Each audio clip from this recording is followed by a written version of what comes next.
Entre preciosos palmares se oyen los tiernos cantares que salen de tu voz. Tienes sabor, sabor, sabor y nada más.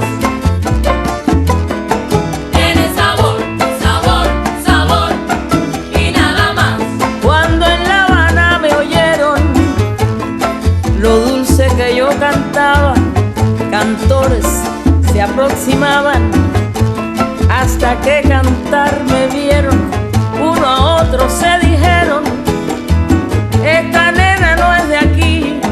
Y yo, que nunca me escondo, les dije de buena gana: soy Omar Portuondo de Cayo Hueso, La Habana. Tienes sabor, sabor, sabor y nada más. Tienes sabor, sabor, sabor y nada más. Pinte a matanza. Hello, ladies and gentlemen. It is your host, Emmanuel Isaiah Smith. Thank you for being here with me today. Today's date is Wednesday, April 22nd, 2026. The time is 11:43 a.m. and I am in Miami, Florida. The topic of today's lecture is Cuba, Terrorism, and the Gangstalking Connection, Part 14, Discovery. And ladies and gentlemen, I tend to do these lectures outdoors, so I may project or raise my voice from time to time to drown out the background noise.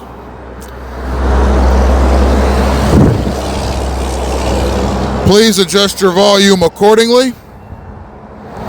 Thank you for being here. Thank you for visiting. Thank you for watching. Thank you for tuning in. And thank you for your patronage.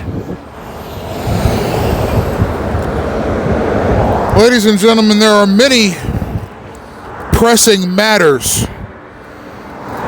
facing the United States today. One of those pressing matters is that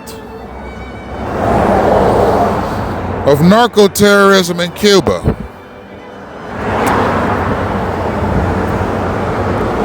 Now, the reason I say that narco-terrorism is of particular concern to the United States generally, and me as a political commentator particularly, is Cuba's proximity to the United States. It's only 98 miles away from the United States. So,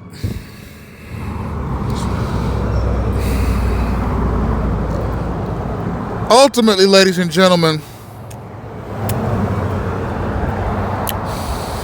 it's important to get a grasp, to get a handle, to gain some understanding as to the threats and challenges that the Cuban state poses to the United States and the greater Western world. Now, keep something in mind, ladies and gentlemen. Me, your host, I'm not anti-communist.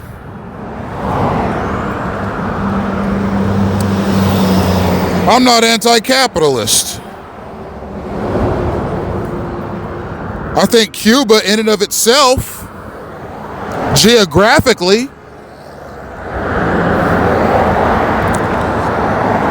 is a nice country. It's got beautiful beaches, tropical weather, a nice landscape, interesting marine life, pretty birds, interesting terrestrial creatures, and so forth. Furthermore, I believe that the masters of Cuba, which are China, Russia, North Korea, and Iran, geographically are beautiful countries and have rich histories. Furthermore, on the flip side, the United States of America, which is typically considered the quintessential capitalist country, has unique and fascinating qualities of its own, geographically and politically. And then if you look at communist countries politically, these days, they're doing some pretty interesting things. They're doing some fascinating things economically, militarily, and socially. But ultimately, ladies and gentlemen, until further notice, capitalist and communist countries typically have very deep-rooted ideological differences. Ideological differences so deep and so attached to historicity that it's difficult for these countries oftentimes to get along. If I were to say, for example, ladies and gentlemen, I'm the CEO of country A, and I don't terribly get along with the CEO of country B. Or rather, I'm the CEO of company A, and I don't get along well with the CEOs of company B, C, and D. So if I'm the CEO of company A, and I don't terribly get along well with the CEOs of company B, C, and D, what might that imply? What might that have to do with? What might that tell you as the listening audience? Maybe my company, and these are hypotheticals, ladies and gentlemen, but maybe my company doesn't get along with the companies B, C, and D. Maybe there's competition between us.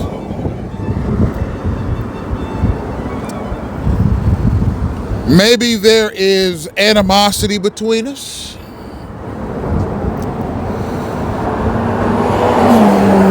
Maybe there's an underlying capacity for me in these countries to want to throw mud on one another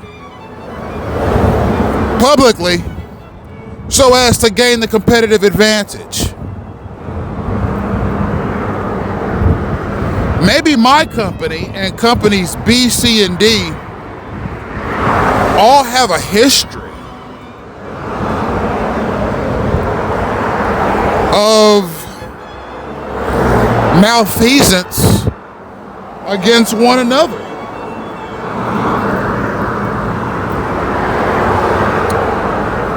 maybe my company and companies B, C, and D have a sour relationship because of our capacity to want to constantly outdo one another. Now, ladies and gentlemen, if, for example,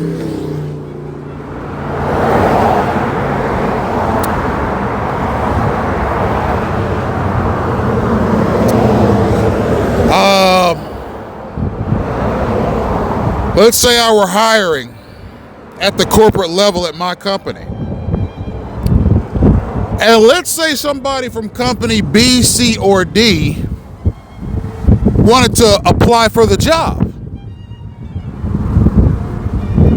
My hiring managers, upon seeing their application, upon seeing their resume, upon seeing their CV, might say, you know what, that's funny. This person is currently employed by our fiercest competitor.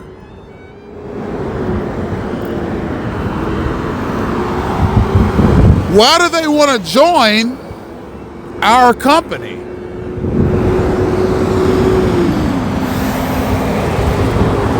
What could have possibly happened at their company, companies B, C, or D, to make them want to join my company, which is company A?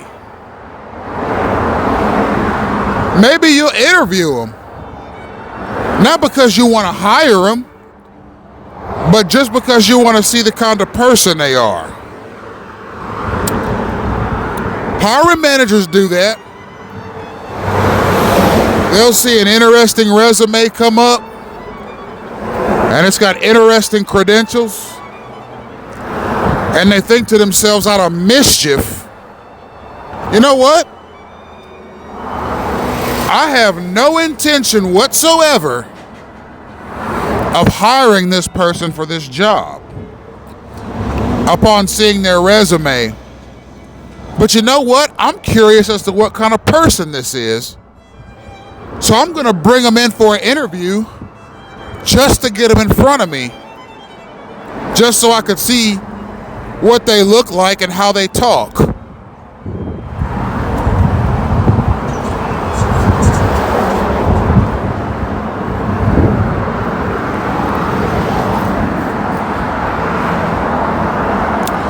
So if you're the head of a company and you start seeing applications to your company from rival companies that hate your company,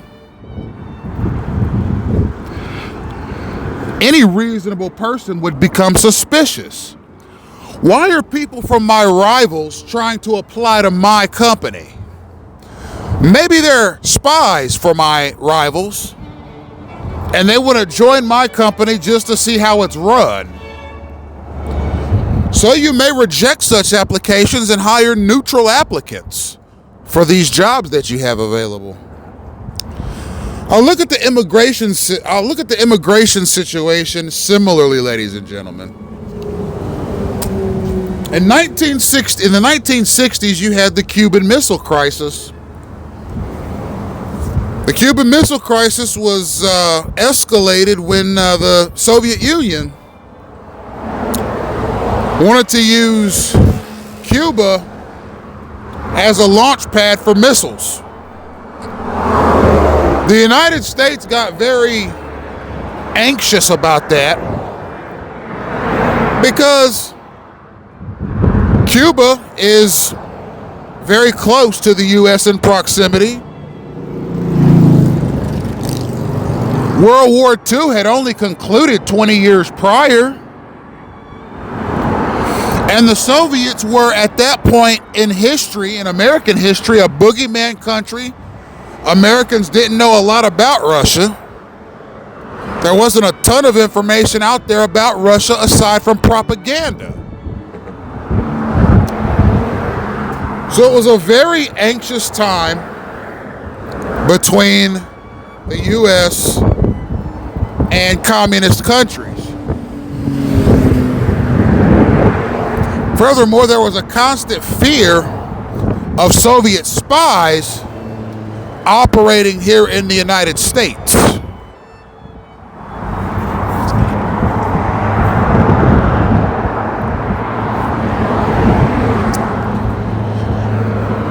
Furthermore, it made Americans very skeptical of Cuba, which was the country that was being manipulated by Eastern powers. And the U.S. started casting Cuba as an enemy just as much as it started to cast Eastern communist countries as enemies.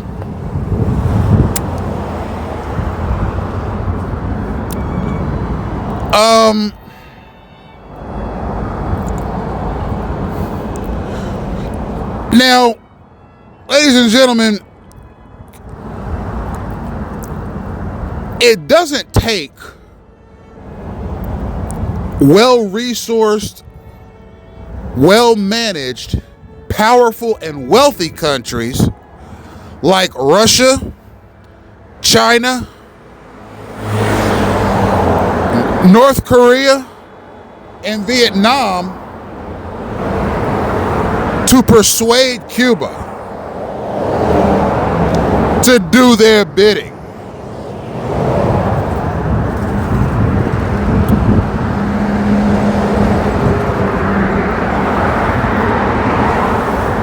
When Russia entered Cuba in the 1960s and said, "We are going to stabilize your economy and give you communism,"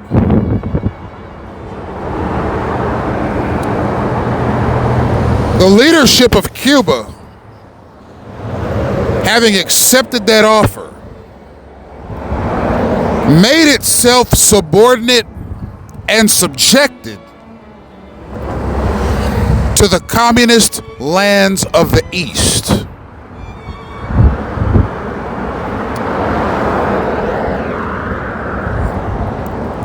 Cuba's president, Fidel Castro, never made any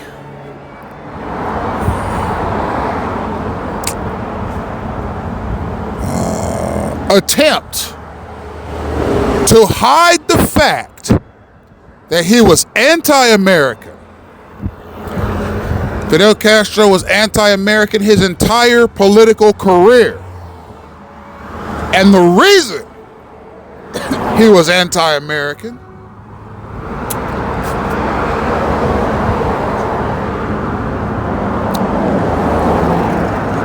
was because his rise to power saw him and the likes of people like Che Guevara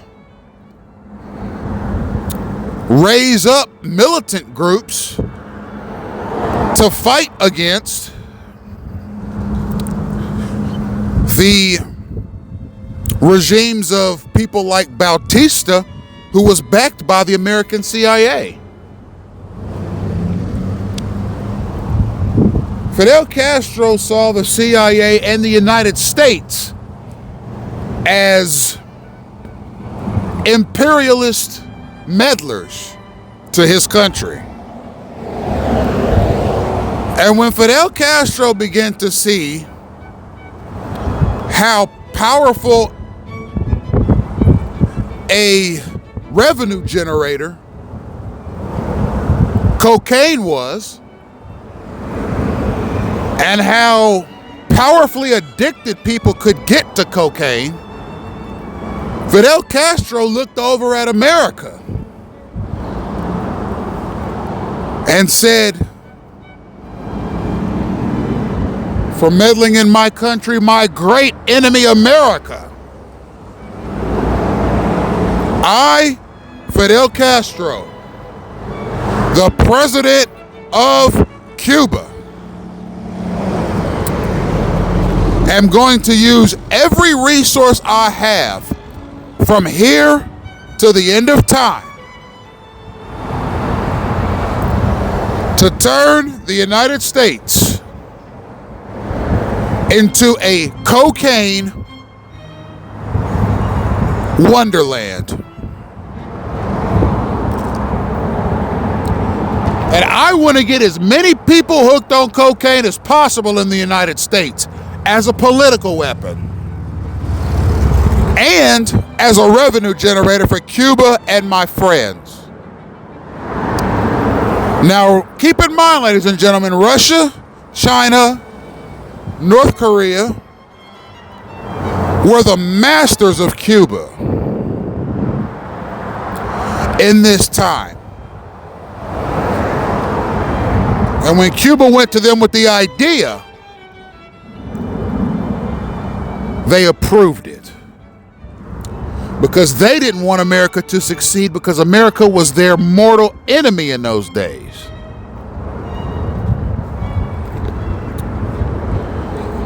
And the communist countries financed and implemented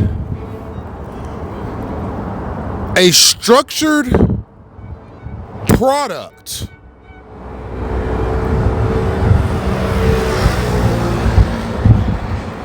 in the distribution of cocaine from Nicaragua, Peru, Colombia,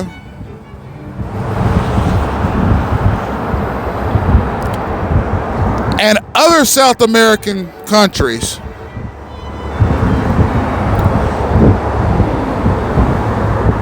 to the Cuban state, and from Cuba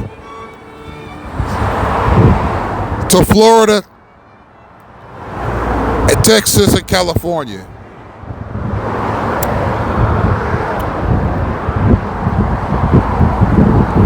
This enterprise brought those countries $20 billion in profit per shipment.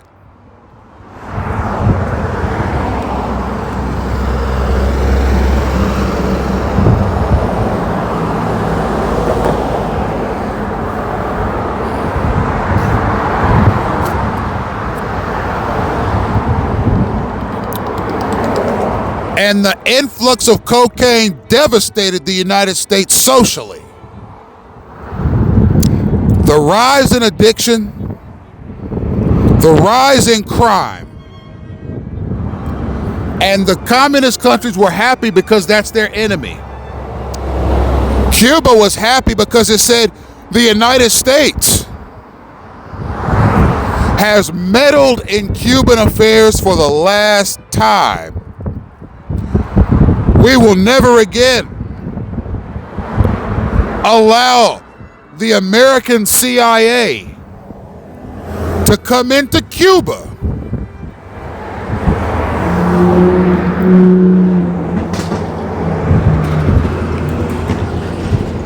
and devastate our country with puppet regimes ever again. And our friends in China, our friends in Russia, our friends in North Korea are going to have our back. And we don't have to invade the United States militarily. We can continue to pump cocaine into the United States.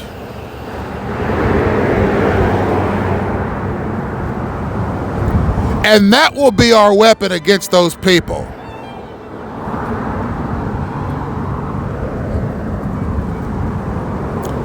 And it will generate revenue for Cuba and our friends in the East. And we will usher in a new Cuban century for the Cuban people.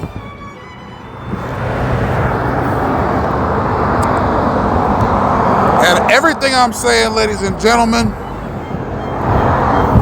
is documented.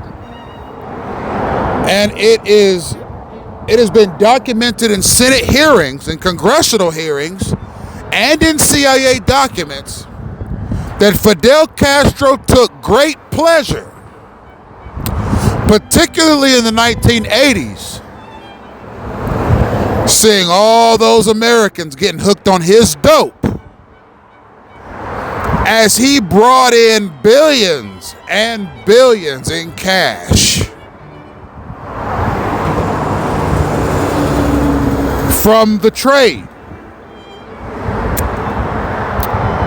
His friends in the East, China, Russia, North Korea, they hated America just as bad as America hated them.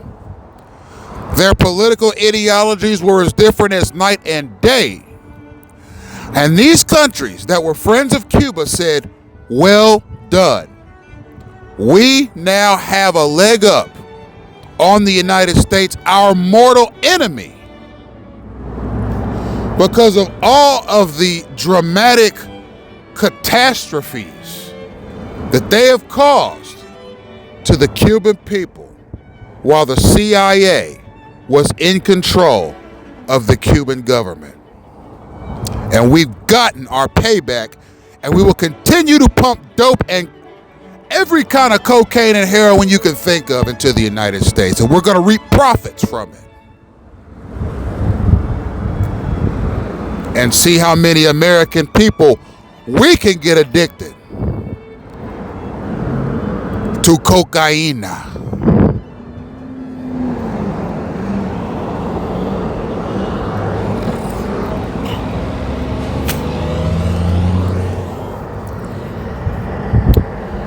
So with that, ladies and gentlemen, we're going to have to look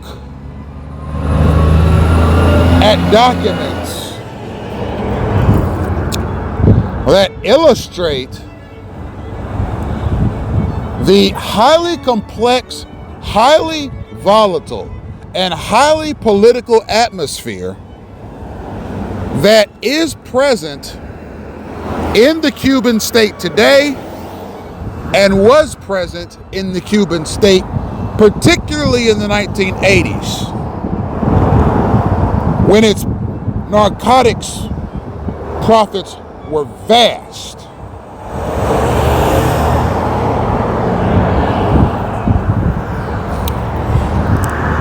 So what we're going to do, ladies and gentlemen, is we're going to examine 3 documents that are going to give us some semblance as to just what the political landscape was, what the economic landscape was, what the social landscape was in Cuba and in the United States that made their relationship so volatile. It takes me back to my initial point. If you're the president of company A and companies B, C, and D start sending employees to your company knowing that they're adversaries, you might get suspicious. The United States has not shown such a suspicion of Cuban immigration to the United States. Now listen, ladies and gentlemen, I live in South Florida. It's majority Cuban here. I see it. You see it. I think there's low unemployment with the Cuban population here. Okay? Cuban people do get to work. But you don't know who's an operative and who's not an operative, who's a narco-terrorist and who's not a narco-terrorist, who loves America and who hates America. You just don't know. And America has not shown any real suspicion of Cuban immigration into this country. Keep in mind, Cuba's a communist country.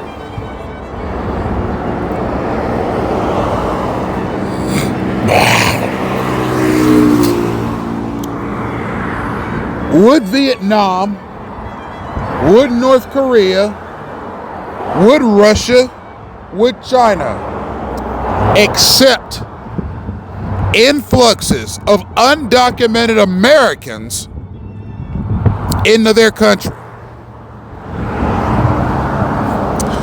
Absolutely no. Why?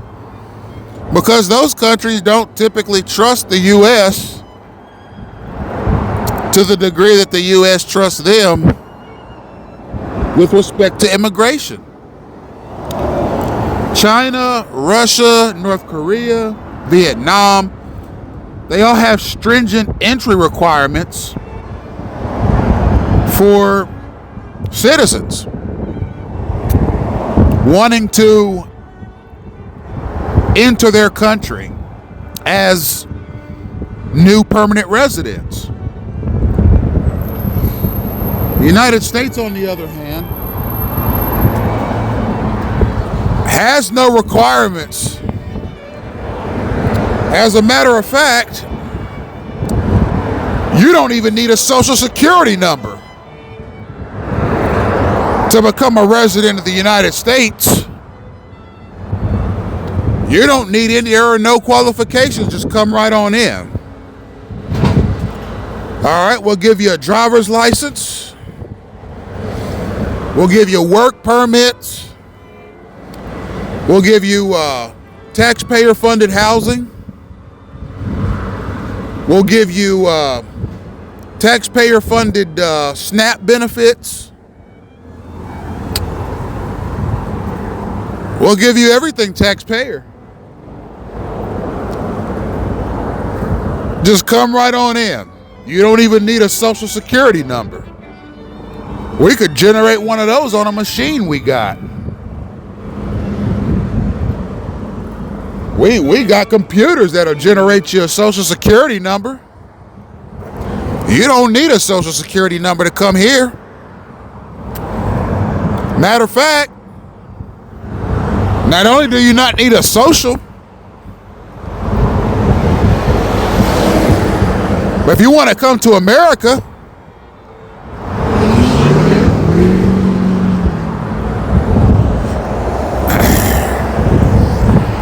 you don't even need a damn name. Here in the United States, we have computers that'll generate a name for you if you don't know your own damn name. We'll generate you a social security number. We'll generate for you also, we'll generate a date of birth for you. We will create a whole new identity for you, courtesy of the taxpayer. Just come on over. That's the motto here in America, just come on over. You seen the Statue of Liberty? It says, send me your huddled masters and your poor and your downtrodden. Just come on over. You don't need no social security. You don't need no documentation. Just come on over. If you don't know your name, if we can't find your name, we'll give you one. Come on over. If you're from a foreign country and you don't speak our language, you don't have no desire to learn the primary language here, come on over. You don't like the United States? You think our country's horrible? You don't like capitalism? Come on over.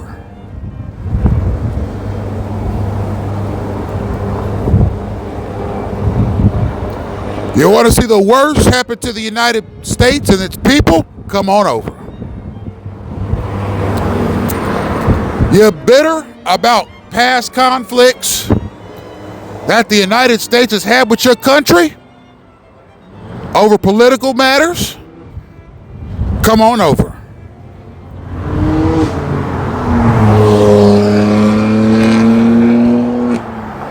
You're tired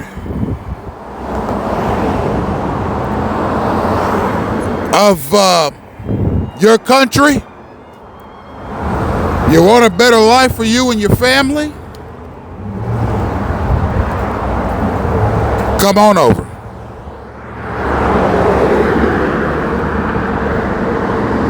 You're just bored of your country because there ain't enough movie theaters, roller coaster rides, and sporting events happening, and you want to go to a country where there's all these things? Come on over.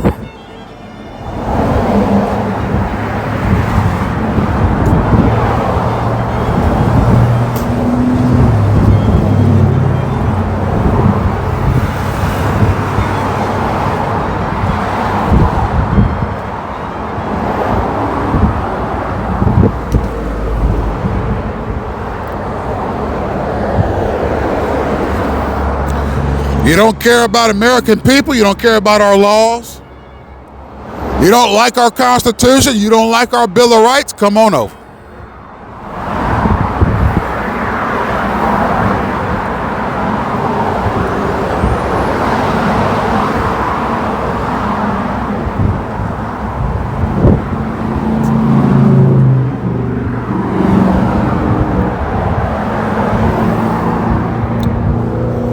The United States did not raise its eyebrows when we started getting influxes of people from a country that simply hates us. In the 1980s, on those Mariel boat lifts, when Fidel Castro emptied out his prisons and began sending his felons to America by the boatload, the U.S. federal government did not raise its eyebrows. It said, come on over.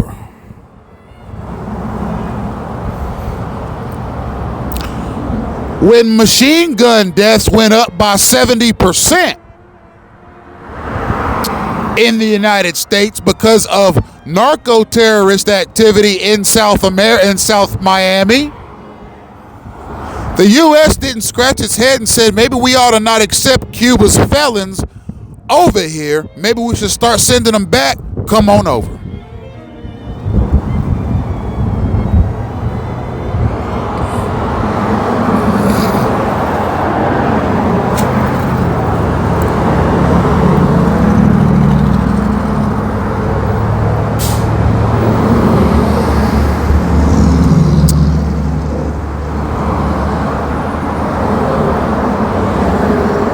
So, ladies and gentlemen, you'll see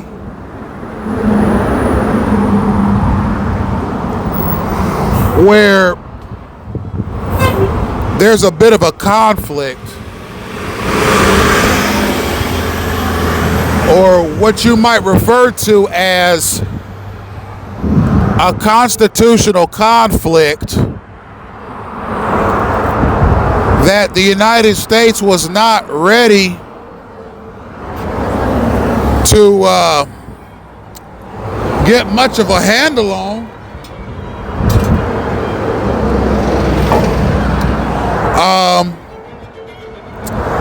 Because it wanted to be the most, it didn't want to just be the wealthiest country in the world. It didn't want to just be the most Christian country in the world. It didn't just want to be the most well-resourced country in the world. It didn't want to be the most powerful country in the world militarily. It also wanted to be the most compassionate country in the world. And don't get me wrong, ladies and gentlemen, there ain't nothing wrong with compassion.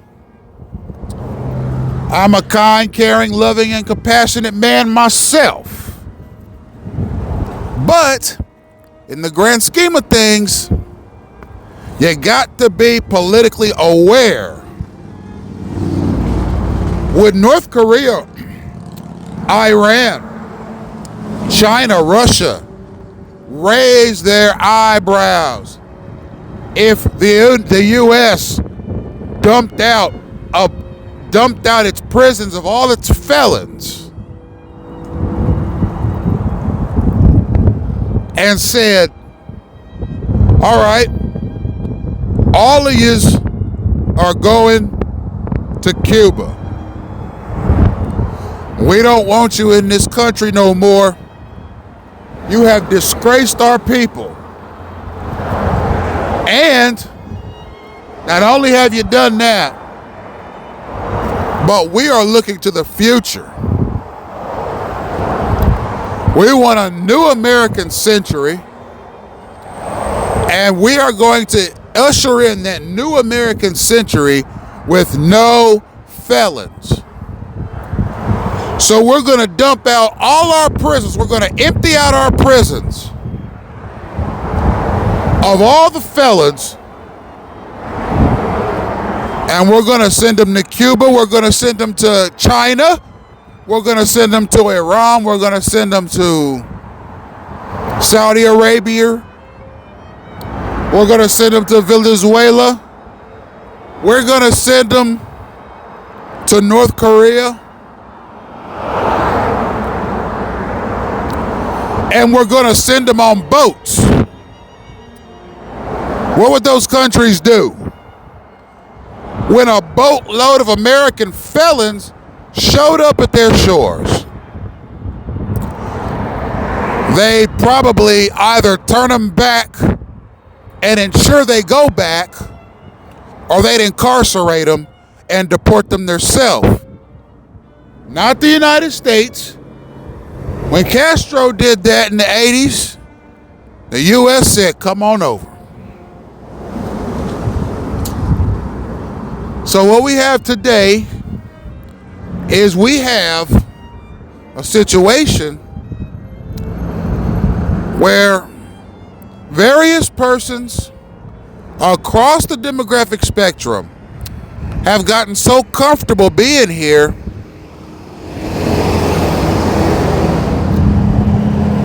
that engaging in narco-terrorism just isn't that big a deal at all.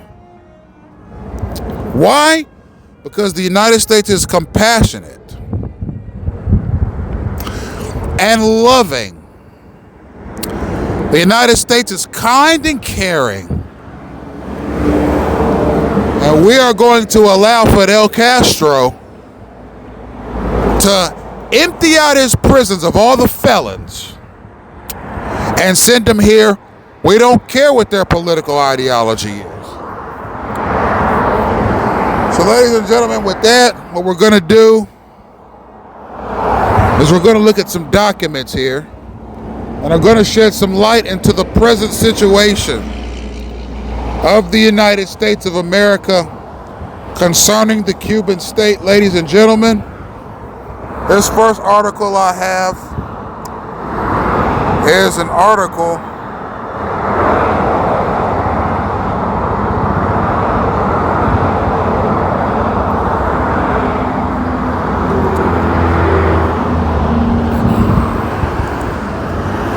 from the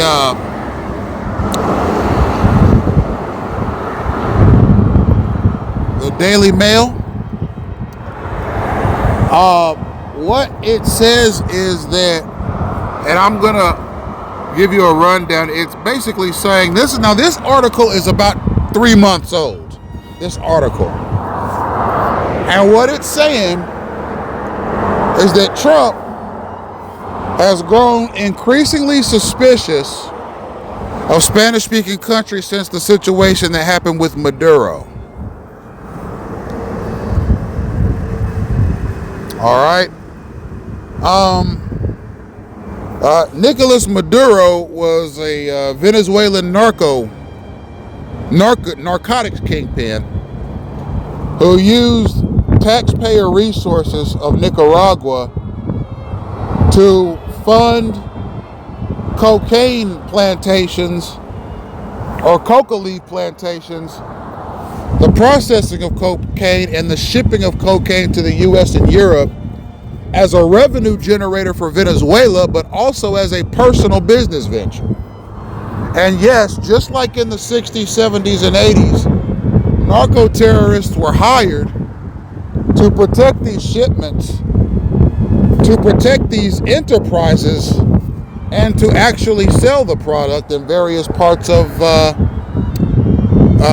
North and South America.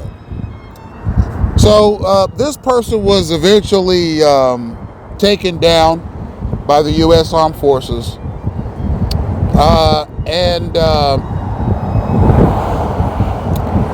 a successor was appointed who has been suspiciously nice to Donald Trump. But, ladies and gentlemen, I'm going to read this article. It says, U.S. President Donald Trump issued warnings to Mexico, Cuba, and Colombia following the seizure of Nicolas Maduro in Venezuela.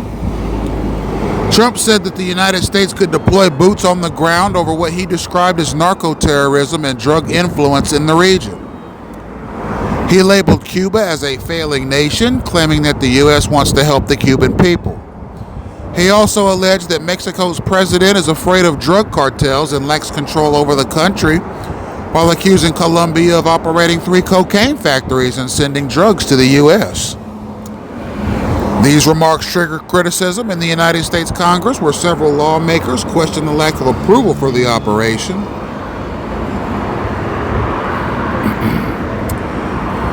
Democrats accused Trump of escalating tensions and risking another unnecessary conflict. Now, this ought to tell you that the strike that President Trump did on Venezuela in order to remove Nicolas Maduro from power was not congressionally approved. It doesn't say that Congress saw that as an act of war, but the Democrats in Congress are saying that they believe that that action causes unnecessary conflict between the U.S. and Nicaragua, but also U.S. and the South American countries altogether. What they're saying is that Congress would have preferred it if President Trump had have gotten authorization via a yay or nay vote in Congress for permission to do that strike. But being the chief executive of the United States and being the commander-in-chief of the United States, President Trump was able to order that strike without Congress's approval. They removed Nicolas Maduro from power. He is a known narco-terrorist. I don't have any problems with the strike, ladies and gentlemen. But he's warning Mexico, Cuba, and Colombia because he believes that these countries are every bit as narco-terrorist as Venezuela. So we're going to have to see what happens. This is not the first time that President Trump has threatened to invade Cuba. This isn't the first time. This is the third time in over a year that President Trump has threatened to do that. So,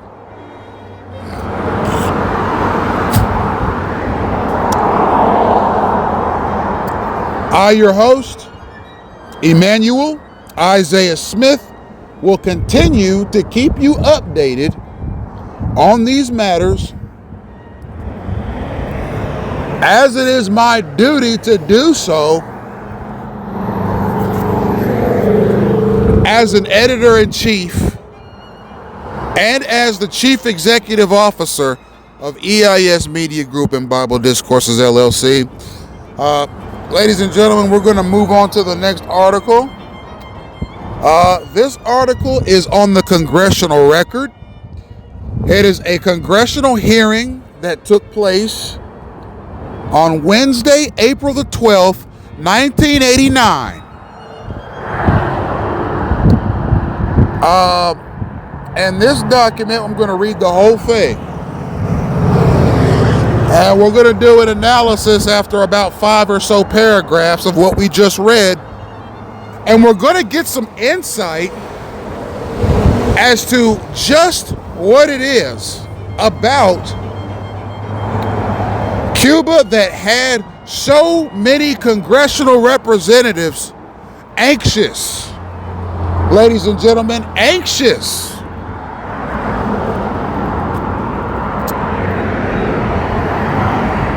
A lot of what happens between the United States and Cuba has been kept quiet from the American people via the mainstream media.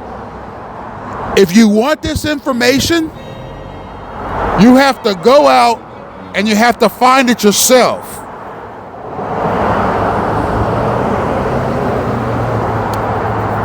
Because some of this information at one time was considered to be very, very fragile and sensitive information.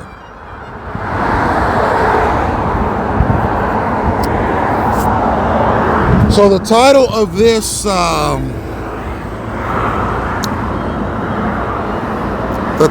this congressional record is Narco-Terrorism and the Cuban Connection. The Honorable Robert J. Lagomarsino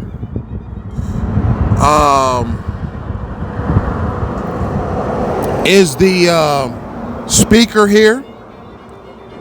Okay, now we're not talking the Speaker of the House. We're talking about the speaker, or rather the conveyor of information on this document. Okay, this was given in the House of Representatives,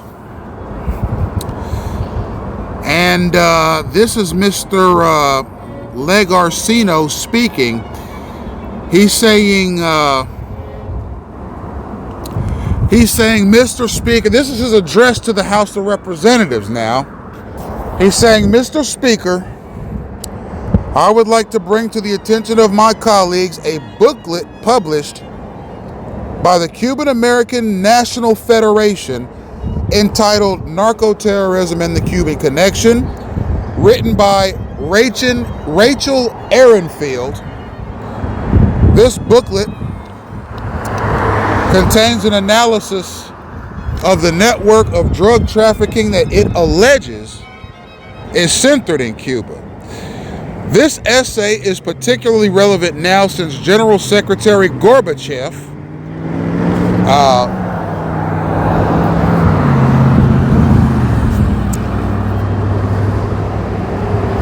has recently finished a meeting with Fidel Castro. The booklet examines several elements in the drug trade which could be considered as we evaluate the possible policy directions to be taken in our future relations with the Soviet Union and Cuba. Of particular relevance is the author's claim that narcotics have become the strategic weapon that communist regimes in the Western Hemisphere are using against the United States. I am providing a number of excerpts that I thought best summarized her essay. There is compelling evidence that Noriega is merely one mercenary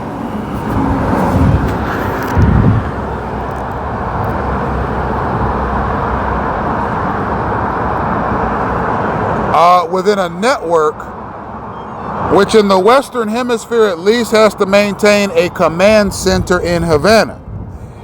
Now, at stake here is the identification of not only the principal source, but the central motive behind the offensive against the U.S., the motive of not merely greed, which is what motivates Noriega, but of strategic ideological warfare, which was of particular concern to Fidel Castro.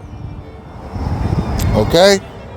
Now, the next bullet point says, even before conclusive evidence began to accumulate in recent years, logic should have dictated that the convergence of terrorism and the narcotics trade is as natural and is as compelling a phenomena as historically the union of the steel and coal industries. Okay, so what this author, okay, Rachel Ehrenfield is saying is that the narcotics industry is at least as dynamic and as consequential as the very steel industry that the United States relies upon for its steel reserves. At least as important. The next bullet point, it says terrorism and the drug trade are parallel. Industries that interact synergistically. Both rely on international infrastructures that extend largely underground and can be shared to achieve mutual benefits. That bullet point is pretty self-explanatory. It's basically the author saying, look, terrorism and the narcotics trade are interlocked. Okay, we've seen Senate reports and congressional hearings on narco-terrorism in Spanish-speaking countries. We've seen Senate hearings and congressional testimony on narcotics activity in countries that have a sizable jihadist population. We've seen narco-terrorism in many different countries around the world, ladies and gentlemen. And what we're going to do is move on to the next bullet point. It says whether the motivation is profit or ideology, or some contribution, or some combination of both. The end product is societal disruption through the violence that knows no national borders and that functions by definition outside of the norms of international diplomacy and war. So essentially, the narcotics trade is not as well understood or well documented as typical militaristic conflicts, and that it knows no bounds, and that it is free. It is a totally liquid enterprise and is free to enter and exit any country it pleases as an import and an export. It's by far the largest beneficiaries of convergence of the two international industries. Its silent partners, the sponsoring states. For them, narco-terrorism is a weapon system that can be aimed either with precision or with random effect upon target societies. It serves to terrorize, disrupt, subvert, destabilize, and undermine the very foundations of those targeted societies.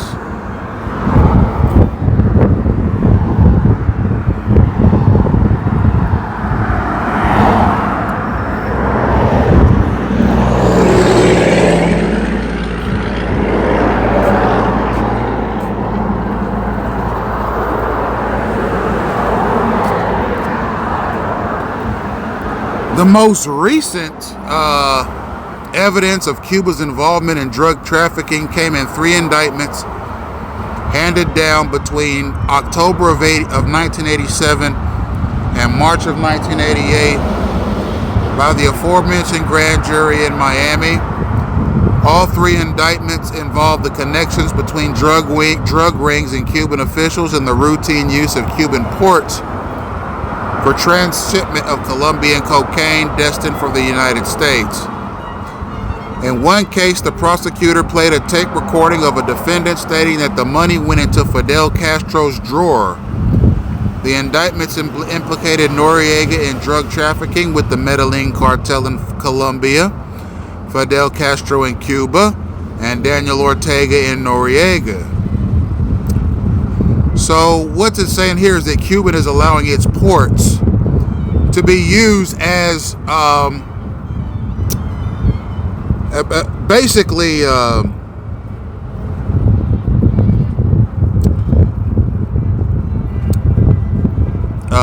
cocaine destinations for importing and exporting cocaine from Nicaragua,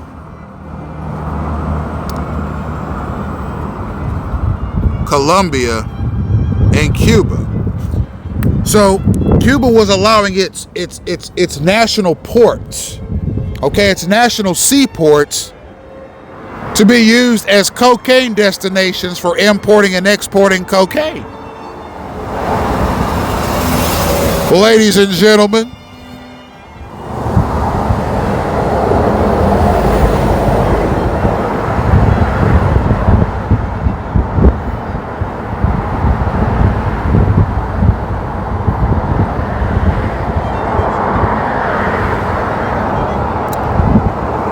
all right.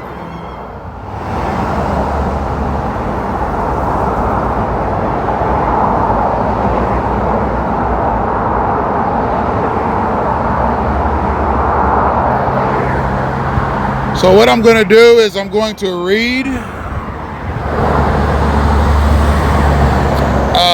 another paragraph, and then I'm going to come back in a minute after some refreshments, and finish the rest of this document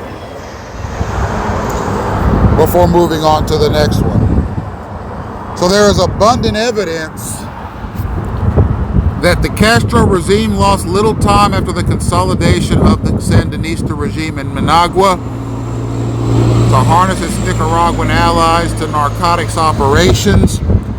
Antonio Farrak, the former minister in the post-revolution Nicaraguan government, testified that he first learned of Nicaragua's involvement in the drug trafficking trade to the United States on the occasion of a visit by Raul Castro, Fidel's brother, to Managua in 1981. According to Farrak, a purpose of the Cuban defense minister's visit was to establish a narcotics infrastructure for the Nicaraguan revolution with Cuba's help. When he questioned this, Farrak was told by Nicaraguan officials of two moral and political justifications for their state-sponsored drug trafficking. In the first place, drugs did not remain in Nicaragua. They were destined for the United States. So what we're seeing here, ladies and gentlemen, is that the Castro regime, once the Sandinistas were able to ward off the U.S.-backed Contras,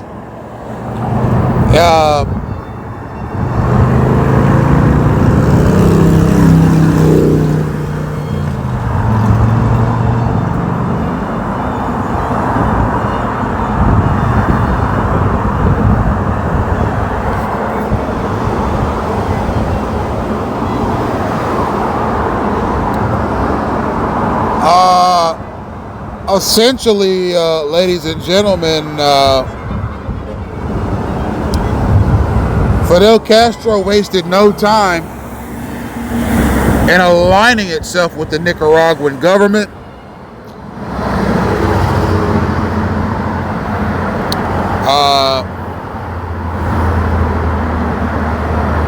For the purpose of cultivating, packaging, and shipping cocaine to the U.S.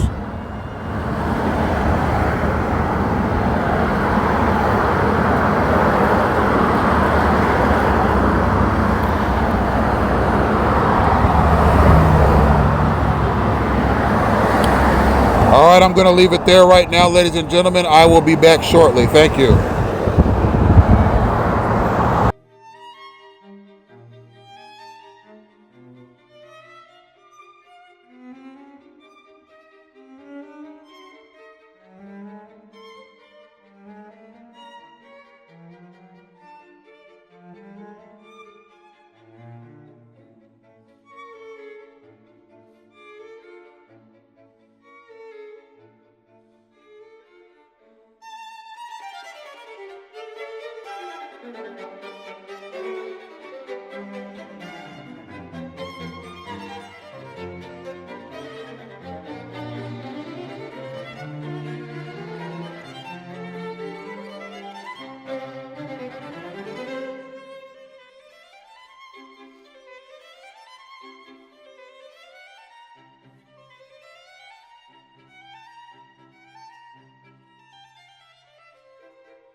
Bye.